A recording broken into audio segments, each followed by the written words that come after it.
বাবাজির ভাইরা, বেলালকে আল্লাহর হাবিব বললেন, বেলাল কেপ্টেনি করিও না, তুমি আল্লাহর রাহে দান করো, তুমি হয়ে যাবে মুত্তাকি। বেলালের পরনে কি? একটা লুঙ্গি। এখানে একটা লুঙ্গি পরার মতো একজন আছে না? হাত লুঙ্গি যে তার জামা নাই। তাহলে আল্লাহ তাআলা আমাদের অনেক দিয়েছে, কেউ হাত উঠে নেই। কি বলে? অনেক দিয়েছে কি নেই? ওই বেলাল জান্নাতি না জাহান্নামী? জান্নাতি মানুষ।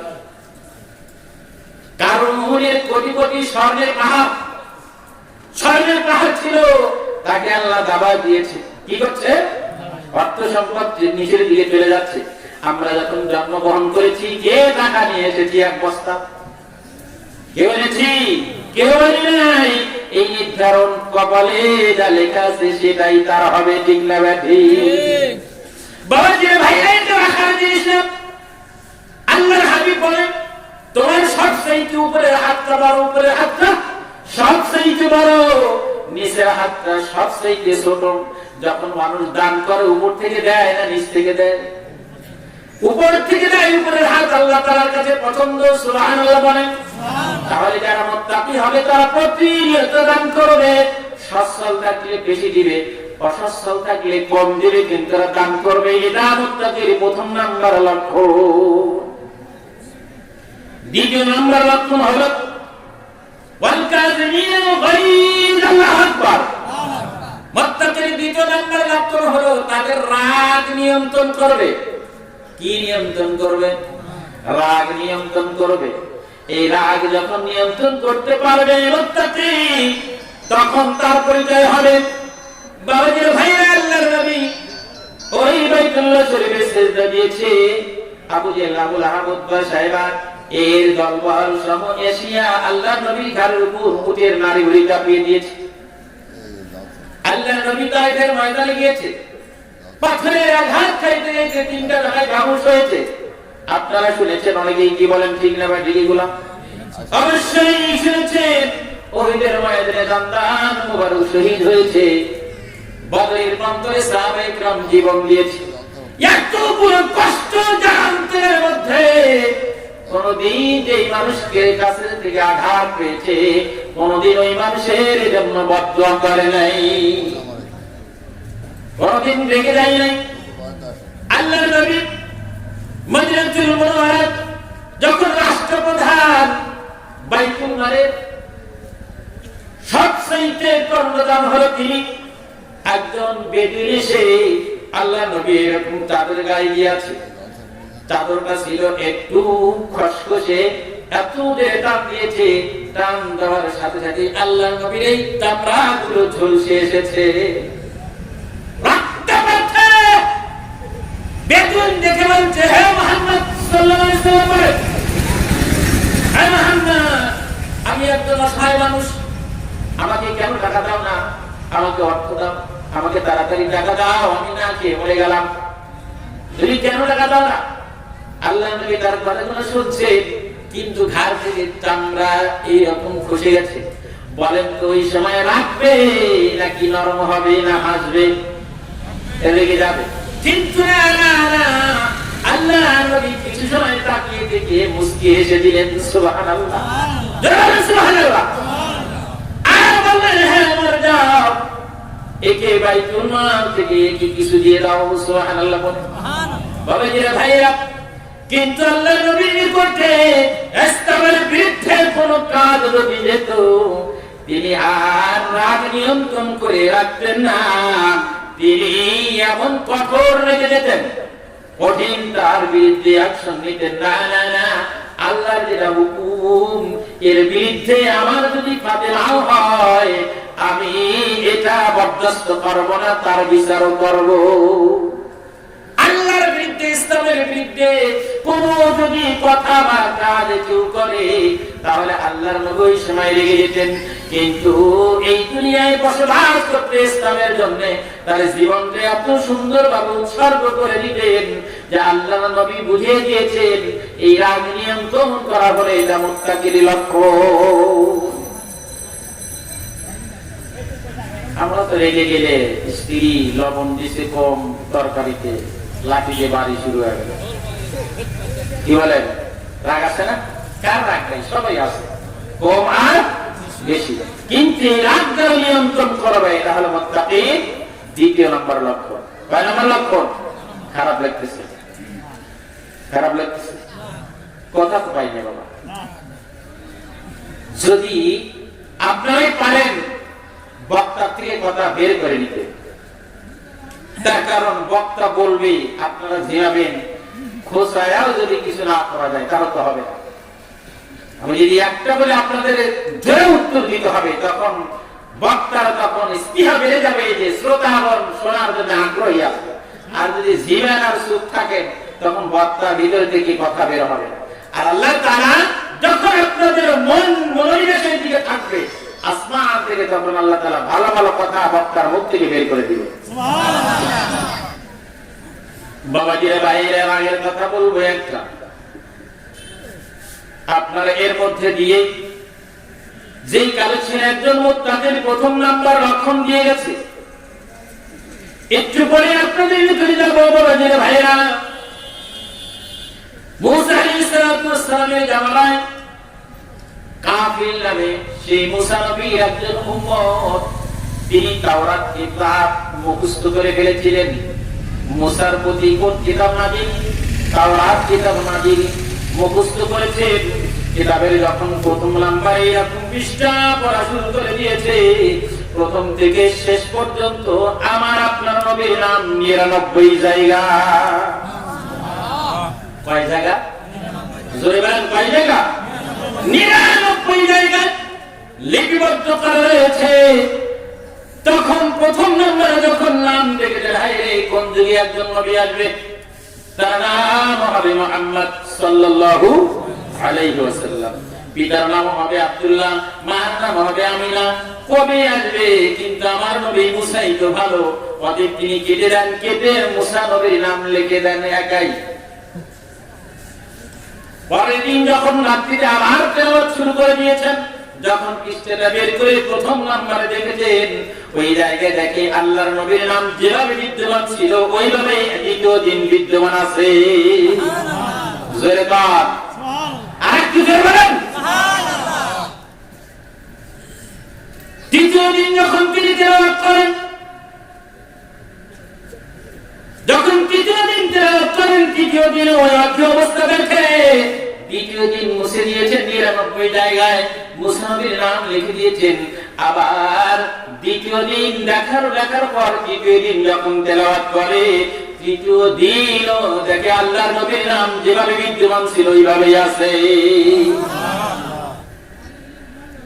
তৃতীয় দিন যখন তিনি মুছে দিলেন, চতুর্থ দিন আবার দেখবেন, এনার রাগ হয়ে গেল, হায়রে আমি এতবার মুছে দেই কিন্তু এই নামটা লেখে কি? সুবহানাল্লাহ। এই কিতাব তাওরাত কিতাব কে নাযিল করেছিল? জোরে আল্লাহ। আল্লাহ নাযিল করেছে মুসা নবীর প্রতি। এর উপরে হাত ধরার কোন মানুষের ক্ষমতা আছে?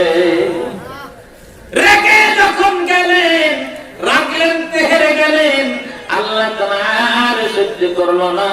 তখন আল্লাহ তাআলা বললেন, কাফির রে, তুই তাওরাত কিতাব মুখস্থ করেছিলি, আমি তোকে ভালোবেসেছিলাম, তুই যখন রেগে গেলি, তুই হেরে গেলি, তোকে আর আমি মানুষ রাখবো না, তোকে দুই সাপ বানিয়ে দিব।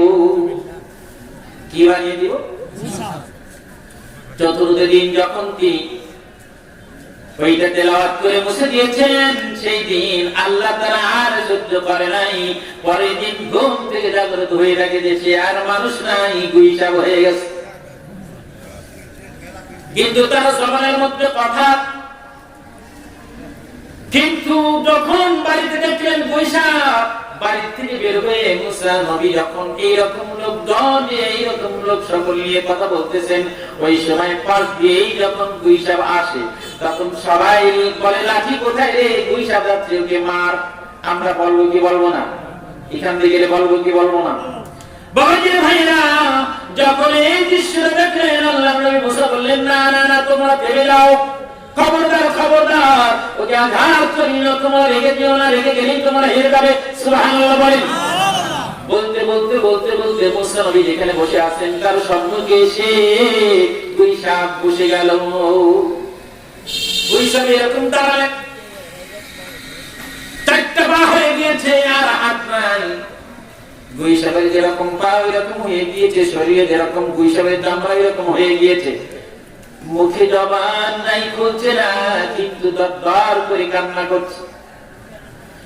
আল্লাহর নবী বলেন, গুই সাহেব রে, তুই কেন কান্না করিস? তুই কে? পরিচয় দে, কি হয়েছে তোর? গুই সাহেব থেকে আওয়াজ বের হয়, আল্লাহর নবী মুসা আলাইহিস সালাতু ওয়াস সালাম তিনি যখন উদ্দেশ্য করে বলে, গুই সাহেব বলে, আমি হচ্ছি কাফির, আমি গুই সাহেব, আমি কি? আমি কাফির, আমি গুই সাহেব নই,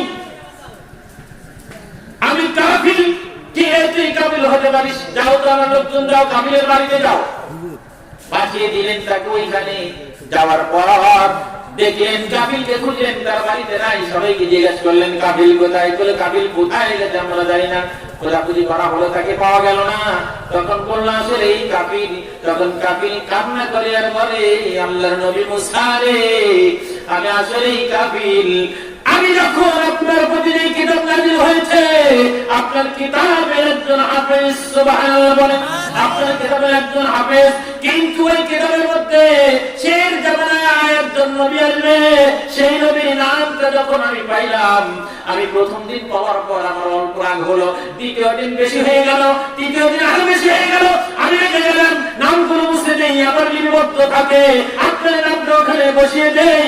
চতুর্থ দিন যাওয়ার পর সেই দিন ভোরবেলায় আমি আর মানুষ হই নাই, আমি গুই সাহেব হয়ে গেছি। আপনি তাড়াতাড়ি যান, আল্লাহর নিকটে যান, বলে দেন আল্লাহ যেন আমাকে মাফ করে দেয়। মাফ না করলে আমার কোনো উপায় নাই। গুই সাহেব হয়ে তিনি ঝাঁপঝাড় করে কান্না করেন। আল্লাহর নবী যখন আল্লাহর সঙ্গে কথা বলতে গেলেন, জিজ্ঞাসা করলেন, কথা শেষ করার পর, আল্লাহ, ওই যে কাফিল গুই সাহেব হয়ে গিয়েছে, ওকে কি আপনি মাফ করবেন? আল্লাহ বললেন, ডাইরেক্ট বলে দিলেন, না না না, ওর ক্ষমা নাই, ওর ক্ষমা নাই। তার চেষ্টা হয়ে আমি কিছুই বানাইতাম না, তার প্রতি আর এত বড় রাগ, এত বড় ক্রোধ, এত বড় আর গুসা, যার কারণে আমি সব বানাইলাম। তার নামের উপর যখন তো হাত দিয়েছে, তাও একদিন নয় 3 দিন পর্যন্ত আমি ওকে দেখেছি। চতুর্থ দিন আর আমার সহ্য হয় নাই, আমি ওকে গুই সাহেব বানিয়েছি, আমি ওকে ক্ষমা করব না। নবী চলে আসলেন, কাফিরকে বললেন, কাফির কান্না শুরু করে দিলেন, আরে কাফির, আল্লাহ তাআলা তোকে মাফ করবে না। কাফির আরো জোরসোর হয়ে কান্না করে বললেন, আল্লাহর নবী মুসা রে, তুমি পারো আল্লাহকে বলে আমার জন্য মাফ নিয়ে আসতে? ও আল্লাহ, নইলে আল্লাহ আমাকে মাফ করবে না, তুমি যাও, আবার যাও। আল্লাহর নবী আবার চলে গেলেন, যে যখন ক্ষমা চাইলেন, আল্লাহ ওকে মাফ করে দেন। বলে, আমি মাফ করতে পারবো না, কথাটা বড় ওজন হবে, আমার দিয়ে দৃষ্টি দেন, এইটাই আমাদের শিক্ষা হবে, বড় শিক্ষা। আল্লাহ তাআলা বলে দিলেন, ও আমার নবী মুসা রে, যা যা যা, কাফিরকে বলে দে, আমি ওই জামানায়, যেই জামানায় আমার ওই বন্ধুকে পাঠিয়ে দিব, ওই বন্ধুর কাছ থেকে যদি কাফির মাফ নিতে পারে, তবেই ওকে মাফ করে দিব, আমি আল্লাহ ওকে মাফ করতে পারবো না। ভাইয়েরা, এইদিকে দেখান, আমরা কত ভাইয়ের সঙ্গে দ্বন্দ্ব আছে না নাই? যেটা বলেন আছে না নাই, কথা বলেন। কত ভাইয়ের সঙ্গে দ্বন্দ্ব, কত বাপে দাদাই দ্বন্দ্ব, কত ভাই ভাই দ্বন্দ্ব, কত প্রতিবেশীর সঙ্গে দ্বন্দ্ব। যদি একজনের কাছে অপরাধ করে থাকেন, মাফ যদি আপনারা না নেন, আল্লাহ কিন্তু কিয়ামতের দিন মাফ করবে না। একজন বলেন, হ্যাঁ মাফ করবে, একজন বলেন তার কাছে মাফ নিলাম না, মাফ করবে আল্লাহ। তারপর আছে ভাইয়া, যখনই বললেন কাফিরকে বলা হলো, কাফির আল্লাহ মাফ করবে না। আল্লাহ তাআলা এই হাবিবকে যেদিন দুনিয়ায় পাঠিয়ে দিবে, যখন তিনি নবুয়তের অবস্থায় চলে যাবে, ওই সময় তুমি তার নিকটে যাও, তাহলে তার কাছ থেকে ক্ষমা নিলেই আল্লাহ মাফ করবে, নইলে আল্লাহ মাফ করবে না। নবী আসে নাই, আল্লাহর নবী মুসা, তারপরে কত নবী আসলেন, বাবাজিরা ভাইরা, তারপরে আমার আপনার নবী আসলেন। এই এতদিন পর্যন্ত কেমন করে ওইটা হয়ে থাকবে এবং ওর অবস্থা কেমন হলো, ওকে আবার কারা সাইবাস করলো, নবীর কাছে আবার কেমনে গেল, আমি আপনাদের নিকটে জানাবো, বলবো। এবং আরো তিনটা কথা আপনাদের সম্মুখে এখনো বাকি আছে। আমি কেবল 2 নাম্বার বলছি, রাগ, ঠিক না বাকি? মুত্তাকির কয়টা লক্ষণ? জোরে বলেন।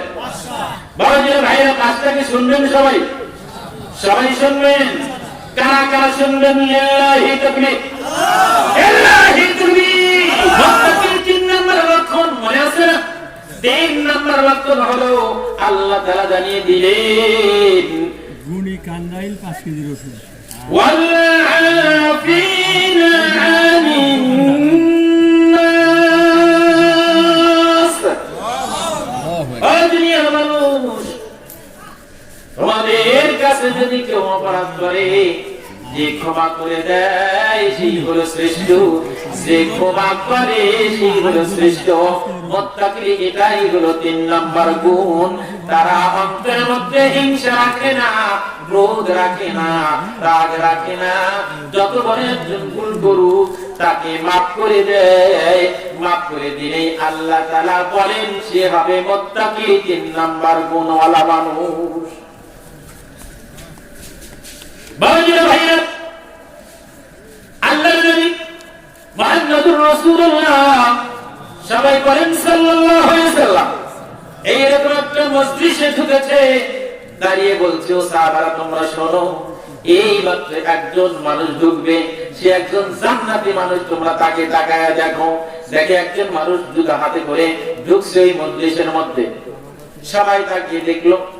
দ্বিতীয় দিন আরেকটা মজলিসের মধ্যে তিনি দাঁড়িয়ে বললেন, আমার সাহাবারা শোনো, আজকে আরেকজন মানুষ ঢুকবে, সে হবে জান্নাতি মানুষ, তোমরা তাকে তাকিয়ে দেখো। দ্বিতীয় দিন দেখে যে ওই লোকটাই, সুবহানাল্লাহ।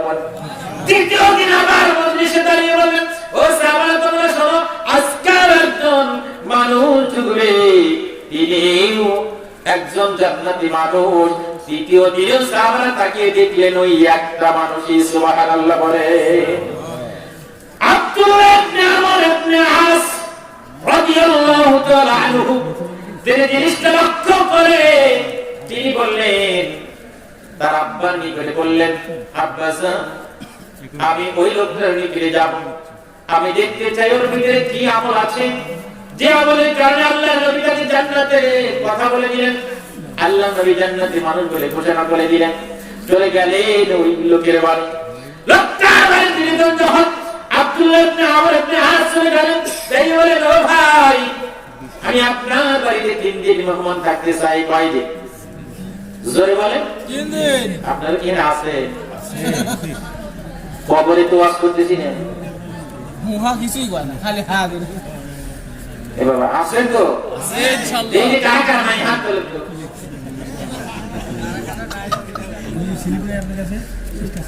আল্লাহ মানুষগুলো প্রতি রহমত নাযিল করো। বাবাজির ভাইরা, সাহাবীরা কিভাবে তারা আমল করেছে, আমরা কিভাবে দেখাদেখি করি। যখন ওই লোকটা বাড়িতে গেলে, হ্যাঁ ভাই থাকেন, 3 দিন অতিবাহিত করুন, তিনি দান করেন, নামাজ পড়েন, সত্য পথ চলেন, সব কিছুটাকে সারা রাত আব্দুল্লাহ ইবনে আমর ইবনে আস জাগিয়ে দেখেছো রাতভর কোনো ইবাদত করে কিনা। তিনি দেখলেন না, শুধু তাহাজ্জুদ পড়েন আর কিছু করে না। এই তো করার পর 3 দিন যখন গত হয়ে গেল, এই আমলটাই তার মধ্যে রয়ে গেল। দেখে আব্দুল্লাহ ইবনে আমর ইবনে আস থেকে বললেন, ও ভাই, আমি বলেছিলাম আপনার নিকটে 3 দিন মেহমান হিসেবে থাকবো। আমি একটা জিনিস আপনার লক্ষ্য করেছি, আপনি যখন 3 দিন আল্লাহর নবীর মজলিসে গেছেন, আল্লাহর নবী 3 দিনই বলেছে আপনি জান্নাতি মানুষ। আপনার গোপনে ওই আমল আছে, যে আমলের কারণে আপনাকে আল্লাহর নবী জান্নাতি বলে ঘোষণা করেছেন। আমি আমলটা দেখার জন্য 3 দিন এখানে অবস্থান করছি। ও ভাই, আপনার ভিতরে কি আমল আছে, যে আমলের কারণে আল্লাহর নবী আপনাকে জান্নাতি বলে ঘোষণা করলেন? আমি এইটা জানতে চাই। তুমি তো দেখলেই 3 দিন আমার যে আমল, তুমি তো সবই দেখলে। দেখলাম তো সবই, তবে গোপনে আমল কি আছে? বলেন, আয়ের বেশি কিছু নাই। ও ভাই, শুধু আমার একটা আমল আছে, সেই আমলটা হয়তো আল্লাহর নবী এই কারণে বলতে পারে, আমি জানি না। আব্দুল্লাহ ইবনে আমর ইবনে আস বলেন, বাইরে সে আমলটা কি, তাড়াতাড়ি তুমি আমাকে জানাও। যখন এই কথা বললেন, তিনি বললেন, ও ভাই, আমি যখন বিছানায় শুয়ে যাই আমি দোয়া করি, আল্লাহুম্মা বিসমিকা আমুতু ওয়া আহইয়া।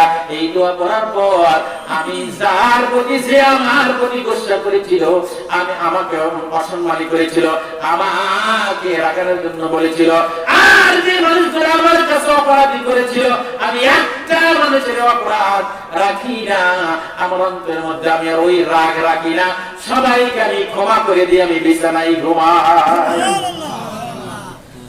আমার শুনে একটা আমল আব্দুল্লাহ ইবনে আমর ইবনে আস বলে, ও ভাই, এই আমল আল্লাহর কাছে এত দামি, যেই দামিটা আল্লাহ তাআলার কাছে হয়েছে, সেই কথাটা আল্লাহ তাআলা নবীকে জানিয়ে দিয়েছেন। তুই এই আমলটা করার কারণে আল্লাহ তাআলা তোমার জান্নাতে মানুষের কবুল করেছে। লিল্লাহি তাকবীর।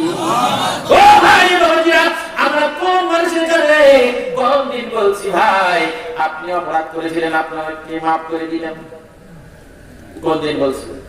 ও অপরাধ করেছে, আমার মাফ করার কি করেন? কয় না কথা এরকম বলি কি বলি না? অপরাধ করছে সেই, তার কাছে উল্টে যায় আপনি মাফ দিবেন, ক্ষমা করে দিবেন, যে ভাই তুমি অপরাধ করছো, আমি তোমাকে ক্ষমা করে দিলাম। এইরকম মানুষটা কঠিন মুত্তাকির লক্ষণ। দ্বিতীয় নম্বর লক্ষণ, মুত্তাকি হিংসা রাখে না, মুত্তাকি মাফ করে দেয়, এটা মুত্তাকির 3 নম্বর লক্ষণ। এত বড় কেউ আছে, অপরাধ করছে, ওই ভাই আমাকে মারলে, আর আমি দেখলাম ভাই তুই মারছিস, তো মাফ করে দিলাম, যা কবেন কেউ? এই দেখেন শিকারে কেউ কবর, আসলে কেউ কেই না। তাহলে মনে করেন যে মুত্তাকি হওয়া কি সোজা? এই আল্লাহ তোমার জান্নাতের আগে জান্নাতের ওয়াদা আল্লাহ করছে, তারপরে মুত্তাকি সম্পর্কে আলোচনা করছে। এই আমলগুলো করলে মুত্তাকি, এদের জন্য আসমান জমিন আকাশগত এত বড় বিস্তৃত জান্নাত। 4 নম্বর 5 নম্বর কি শুনবে? মেলাগুলো টাকা তুই আগে কয়, একজন 200 টাকা দিয়েছে, আল্লাহ কবুল করেন। বাপ মার জন্য 500 টাকা দিয়েছে, আল্লাহ কবুল করেন। আল্লাহ তোমার কথা বললে শেষ করা যাবে না। একজন 100 টাকা দিয়েছে, আল্লাহ কবুল করেন। মুমিনা বেগম 300, মুমিনা বেগম স্বামী আনোয়ারউদ্দিন গ্রাম নপাড়া 370 টাকা দিয়েছে। আনোয়ার বেগম কি আছে বেঁচে না মরে গেছে? আল্লাহ তুমি স্বামীর জন্য দোয়া চাই, এমন মুমিনা বেগম স্বামীর পাগল, আল্লাহ স্বামীকে সুন্দর রাখো, ভালো রাখো, আল্লাহ হায়াতে ইমান দাও, স্বামী স্ত্রী মহব্বত ভালোবাসা সৃষ্টি করে দাও, আল্লাহ ইবাদত বন্দি করে তোমার দাসত্ব আমি করে তোমাকে সন্তুষ্ট করে যেতে পারে তৌফিক দাও, বলেন আমি। আব্দুল গনি 5 কেজি রসুন না, আল্লাহ তুমি কবুল করো। 5 কেজি আইব দোকানদার 5 কেজি রসুন, আল্লাহ তুমি কবুল করে দাও, আল্লাহ রসুলের ফসল তুমি বৃদ্ধি করে দাও, বলেন আমি। হাফিজুর রহমান 1 বস্তা সিমেন্ট ডেকোরেটর কাজ করে, দেখছেন ডেকোরেটর কাজ করে 1 বস্তা সিমেন্ট দিয়েছে। ওরা তো ভর্তি দাম চাই, প্রায় যায়, ওরা তো কিছু না কিছু দেয়। আল্লাহ এই দানগুলো তুমি কবুল করে, আল্লাহ তার কামাইতে বরকত দিয়ে। মোসাম্মদ রসুন বেগম, সবজা বেগম নপাড়া 365 টাকা বাকি, আল্লাহ কবুল করে নেন, বলেন আমিন। নেওয়াজান নপাড়া 2 বস্তা সিমেন্ট বাকি, আল্লাহ কবুল করে। লিল্লাহি তাকবীর। আল্লাহ কবরগুলো জান্নাতের সিমেন্ট তৈরি করে দাও। যারা পর্যন্ত কবর আছে জোরে বলেন আমিন। হালিমা বেগম গ্রাম নপাড়া 100 টাকা নগদ, আল্লাহ কবুল করেন, বলেন আমিন। নাসিম কই দিনা 5 কেজি রসুন, আল্লাহ কবুল করেন, বলেন আমিন। লিল্লাহি তাকবীর। এই দেখেন আমি যে কই যে মরামাসি কাছে বসে লিল্লাহি তাকবীর। এবারে দান করার তাকবীর দেওয়া সমান সওয়াব। ওই হুজুর কায়দার মধ্যে কথা কইছেন, আমরা বুঝে দেখি লাভ হয়ে গেল, তাই না? যে দান করলে সব, তাকবীর দিলে সব, আমরা দান আর করব না। আল্লাহর হাবিব বলেন আসসাকি হাবিবুল্লাহ, যে দান করে সে আল্লাহর বন্ধু হয়। এটা কি দিবে আল্লাহ? আল্লাহ তুমি সবাইকে দান করা তৌফিক দাও। লিল্লাহি তাকবীর। মনি মনারুল না 500 টাকা আল্লাহ কবুল করেন। শাহিনের মা গ্রাম কইলিমা 200 টাকা বাকি, আল্লাহ কবুল করেন। আল্লাহ সব দেন। হুরমুজ আলী 500 টাকা বাকি আল্লাহ কবুল করে নেন। মিসরন 500 টাকা আল্লাহ কবুল করে নেন। আল্লাহ মুসলমান নিসাকাতুন নাজমুল হক নাজমুল 2 কেজি রসুন গ্রাম কি এটা কি গ্রাম নাজমুল বাবা নাজমুল হক গ্রাম নাজমুল লিখে বলো। আল্লাহ কবুল করেন, যিনি দান করেছেন আল্লাহ দানটা কবুল করিয়ে নেন। আল্লাহ জানমালে বরকত দেন। মরিয়ম বালিয়া 500 টাকা আল্লাহ কবুল করেন। লিল্লাহি তাকবীর, লিল্লাহি তাকবীর। অনেক তুলে দান এসে আল্লাহ কবুল করেন, বলেন আমিন। এরা আপনাদের যারা কবর আছে কবরগুলো জান্নাতের বাগান বানিয়ে দেন, বলেন আমিন। লিল্লাহি তাকবীর। 7 নম্বর কি বলবো? বাবাজি ভাইরা বলতে বলেন আল্লাযীনা ফাআলু ফাহিশাতান আও যালামু আনফুসাহুম যাকারুল্লাহ। আল্লাহু আকবার।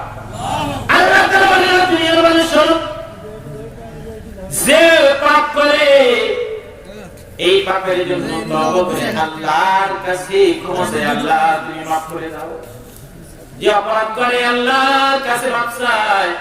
মুত্তাকি 4 নম্বর লক্ষণ হলো ভুল করলেই মাফ চায় আল্লাহ তাআলার কাছে। এটা মুত্তাকির লক্ষণ। ভুল করে হাজার হাজার কেউ মাফ চায় না, তওবা করে না, আছে না নাই? বলে ভাইরা, কিন্তু মুত্তাকির লক্ষণ যখন ভুল করবে আস্তাগফিরুল্লাহ বলবে আর ওই পাপ জীবন করবে না, আল্লাহর কাছে ক্ষমা চায়। আমি আগেই বলেছি ভাই বাবাজিরা, আমরা ক্ষমা করা জানি না, নিজেরা ক্ষমা করি না, কিন্তু আল্লাহর কাছে কি আল্লাহ তুমি ক্ষমা করো বলি কি বলি না? আমার কাছে একজন অপরাধ করেছে, তাকে মাফ করা জানি না, কিন্তু আল্লাহর কাছে অপরাধ করি, আল্লাহকে বলি আল্লাহ আমি অপরাধ করছি, তুমি আমাকে মাফ করো। আমরা বলি কি বলি না? আমরা গুনাহ করি, অন্যায় করি, তো আল্লাহর কাছে মাফ চাই, ক্ষমা চাই, দয়া চাই, কিন্তু আমার কাছে একজন অপরাধ করছে, তাকে আমরা মাফ করি না, এরকম আছে না নাই? ইয়া কাদের মোহাম্মদ ইউনুস মেকার না নৌকায় 1000 টাকা লিল্লাহি তাকবীর, আল্লাহু আকবার। ইউনুস মেকার দণ্ড কবুল করেন, বলেন মারহাবা, মারহাবা, লিল্লাহি তাকবীর। আল্লাহ দণ্ড কবুল করে নাও, আল্লাহ জানমালে বরকত দাও, আমাকে বরকত দাও, আল্লাহ আপনি যারা কবর আছে কবরে আযাব দিয়ে না, বলেন আমিন। আইজুদ্দিন 100 টাকা নগদ 2 কেজি রসুন, আল্লাহ 20 কেজি রসুন আল্লাহ কবুল করেন, লিল্লাহি তাকবীর। টিপু 500 টাকা দিয়েছে, আল্লাহ কবুল করো। আবুল কালাম আব্বা আমার জন্য দোয়া যে 500 টাকা দিয়েছে, আল্লাহ তুমি বাবা মাকে মাফ করে দাও। আবুল হাসেম আল্লাহ 400 টাকা দান করেছে, আল্লাহ তুমি কবুল করে দাও। একজন 50 টাকা দিয়েছে, আল্লাহ তুমি কবুল করো। আল্লাহ জানমালে বরকত দাও, আল্লাহ বিপদ মুসিবত থেকে হেফাজত করো। আল্লাহ আপনজন যারা কবর আছে কবরগুলো জান্নাতের বাগান বানান, বলেন আমিন। জয় ও বাবাজি ভাইরা, ভুল করার পর আল্লাহর কাছে যারা যায় তারাই হলো মুত্তাকির। 4 নম্বর লক্ষণ নাম শাহিনুর। শাহিনের মাকে আমরা খারাপ পাস্তি রসুল আল্লাহ কবুল করেন, আল্লাহ ফসল বিক্রি করেন, বলেন আমিন। একই নাম 5 কেজি রসুন ওই শাহিন, আল্লাহ শাহিন আর শাহিনুর দুইজনে দান করেছে 5 কেজি 10 কেজি ফসল না ও ফসল ফল ভান্ডার, যে ফলের ব্যবসা করে 2000 টাকা দিয়েছেন, আল্লাহ ওই 10 জন আসারে মুবাশশার 4th নাম্বার মানুষটাকে তুমি আল্লাহ আপনার নাম লিখে দাও, আল্লাহ কিয়ামতের দিনে আসারে মুবাশশার তুমি জান্নাত করে দিও। লিল্লাহি তাকবীর, আল্লাহু আকবার, লিল্লাহি